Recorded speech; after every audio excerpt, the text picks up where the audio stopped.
2018 کا لہو رنگ کشمیر 2018 کا سال بھارت کے زیر قبضہ کشمیر میں حالات انتہائی کشیدہ رہے۔ غاصب افواج نے جبر و تشدد کے نت نئے ریکارڈ قائم کیے، جس کے مقابلے میں نہتے کشمیری حریت پسند سیسا پلائی دیوار ثابت ہوئے۔ انسانی حقوق کے لیے کام کرنے والی غیر سرکاری تنظیم Jammu and Kashmir coalition civil society کے مطابق سن 2018 میں بھارتی فورسز نے 458 کشمیریوں کو موت کے گھاٹ اتارا اور ان میں 31 کم سن بچے بھی شامل ہیں۔ حریت کانفرنس کے مطابق سال 2018 میں بھارتی غاصب افواج کے ہاتھوں 20 عورتیں شہید ہوئیں۔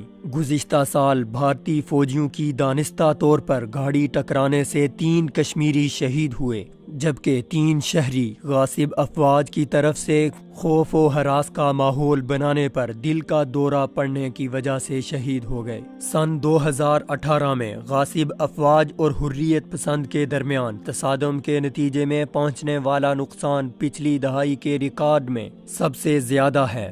گزشتہ سال حریت پسندوں اور غاصب فورسز کے درمیان 800 تصادم کے واقعات پیش آئے۔ ان خون ریز واقعات میں فورسز کے 128 جوان ہلاک ہوئے، جو کہ پچھلے ایک عشرے میں سب سے زیادہ تعداد ہے۔ Jammu and Kashmir coalition society کی سالانہ رپورٹ میں ان نوجوانوں کی شہادتیں شامل نہیں، جن کو بھارتی فورسز نے سرحد کے پاس نشانہ بنایا۔ مقبوضہ کشمیر میں حریت پسندوں کو مکمل عوامی سپورٹ حاصل ہے، جس کی وجہ سے غاصب افواج کو کافی مشکلات کا سامنا ہے۔ کشمیر کے گھمبیر حالات کی وجہ سے بھارتی افواج کی صفوں میں ڈپریشن کی شکایات زیادہ ہو رہی ہیں۔ مقبوضہ کشمیر کی 1.25 کروڑ آبادی میں مجاہدین کے لیے محبت کے جذبات پائے جاتے ہیں، جس کی وجہ سے غاصب افواج کو سخت دباؤ سے گزرنا پڑتا ہے۔ اسی دباؤ کے نتیجے میں گزشتہ سال 20 فوجیوں نے خودکشی کر کے اپنی زندگی کا قصہ تمام کیا۔ کشمیر میں بھارتی قبضے کے خلاف عوامی سطح پر غم و غصہ بڑھ رہا ہے۔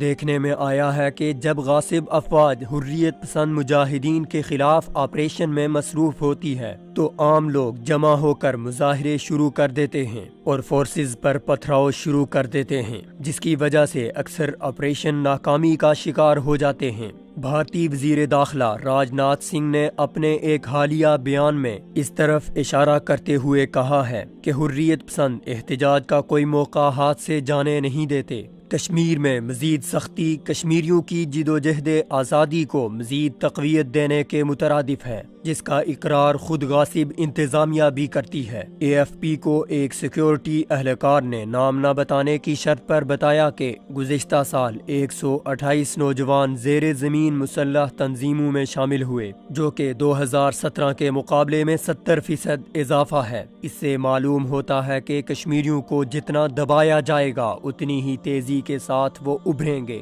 اس لیے مسئلہ کشمیر کا حل طاقت کا استعمال نہیں، بلکہ کشمیریوں کی حق خود ارادیت کو اقوام متحدہ کی قراردادوں کے مطابق تسلیم کرنا ہے۔